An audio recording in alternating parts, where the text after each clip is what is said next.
Yan, good morning guys. Yan, maglo-loading tayo guys, no? Yan, loading natin ngayon. Yan, loading natin ngayon sa 10-ton scroller dump truck guys. Yan, natapos tayo sa blow up checking at sa mga pag-grease. So yan, ready for loading na. Ayan. Yan guys. Yan, let's go.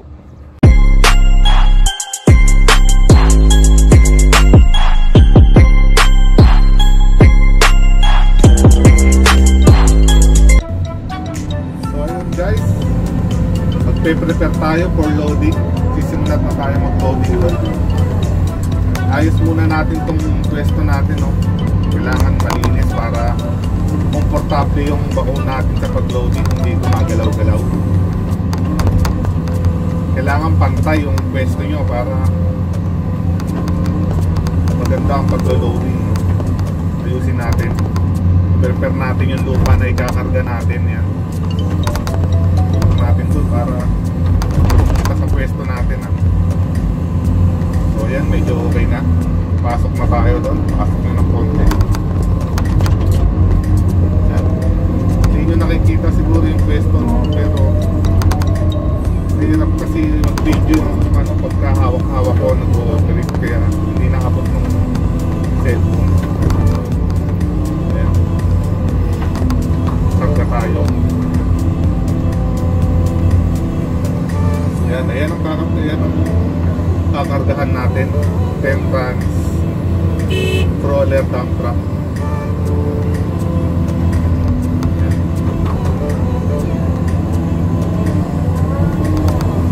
Ang operator din yan, Pinoy, no? Kasamahan natin na Pinoy. Malupit din at mabait din. Kaya pag maglo-loading kayo guys, ayan, dun sa unahan para nasa proseso, tamang proseso ng paglo-loading dun sa unahan.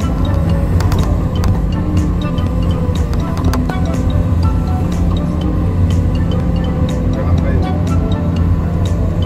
kumain nyo muna dun sa unahan hanggang papunta dito sa likod. Kita nyo ba guys, sana yung video ko malinaw. Kita lahat, pero sana makatulong sa mga baguhan natin, mga gustong maging operator, no?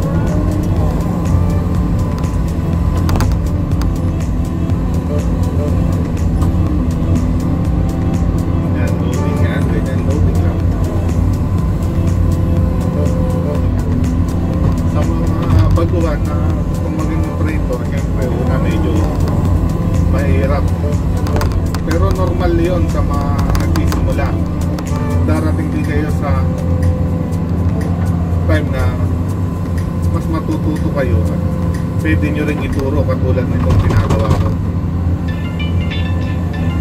Huwag tayong maging madamot sa pagtuturo, no? Kasi yung kaalaman natin dito ay bigay lang ng ating Panginoon. Siyempre, kailangan din natin ituro sa ito, lalo na sa kapwa nating mga Pinoy.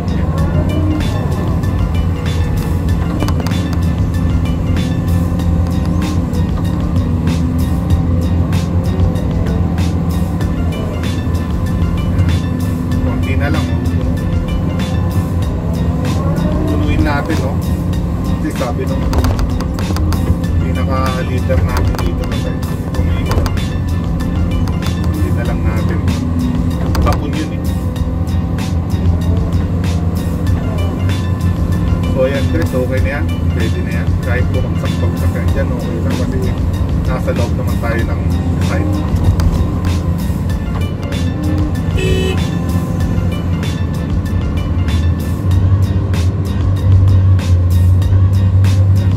Linisin nyo lang to, no? Linisin nyo na lang, no? Para pagbalik nya nasa maganda rin pwesto yung roller dump truck, no?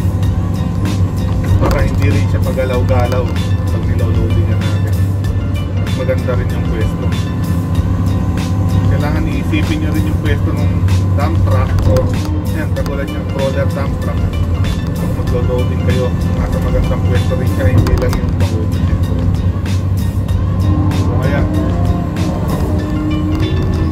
mag-prepare tayo habang nandun siya, no?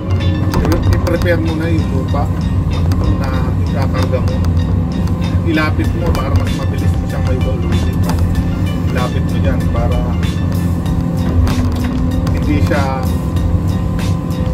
aaksaya ng oras sa pag-swing mo doon. Mas mabilis kasi mag-loading pagka nandyan na lang sa gilid mo yung lupa, hindi mo na siya iikot doon sa likod. Gagamit mo yung idea. Isa rin yung idea sa paglo-loading ng mabilis, para mabilis ka mag-loading. Gagamit mo yun sa mga per load. Pag ang trabaho mo per load, mas mabilis na, mas makakarami ka habang maghahakot siya. Nandyan na lang, ayan, nasa gilid mo na lang. Pag nandyan na yung pakargahan mo, malapit na lang, mabilis mo siyang makargahan. So ayan na, kargahan ulit natin isa pa, no? Bago natin tapusin yung video.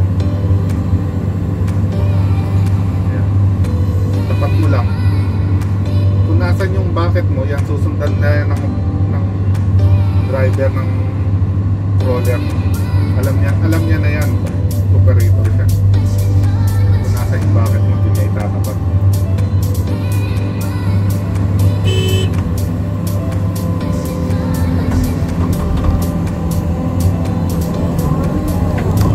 Ayan, ang lapit lang. Hindi mo na siya isiswing sa likod na pwedeng mag-cost siya ng maraming oras. Ayan. Tips din yan sa mga baguhan pa na gusto rin operator niya. Katulad natin.